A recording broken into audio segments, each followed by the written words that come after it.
بہتر ہے عید کی نماز سے پہلے۔ گھر میں حافظ نہ ہو تو تراویح کیسے پڑھیں؟ گھر میں کوئی حافظ قرآن نہ ہو تو تراویح کس طرح پڑھی جائے؟ عبدالصمد کینیڈا سے۔ بھائی علم ترا سے پڑھ لیں، چھوٹی صورتوں سے پڑھ لیں، سورہ یاسین یاد ہے تو وہ پڑھ لیں، کسی بھی طرح سے پڑھ لیں۔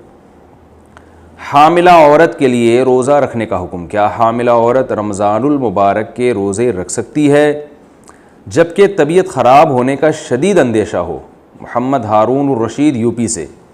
اگر غالب گمان ہے کہ حاملہ عورت نے روزہ رکھا تو واقعی اس کی طبیعت خراب ہوگی، یہ زیادہ تر دماغ اسی طرف جا رہا ہے، تو پھر حاملہ عورت روزہ چھوڑ سکتی ہے۔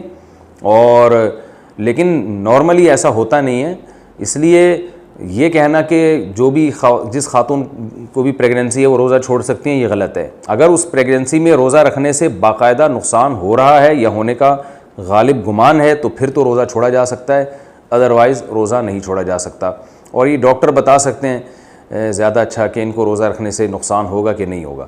اور ڈاکٹروں میں بھی ایک ڈاکٹر سے نہیں پوچھنا چاہیے، دو تین ڈاکٹروں کی رائے لے لینی چاہیے۔ زکوٰۃ میں سونے کی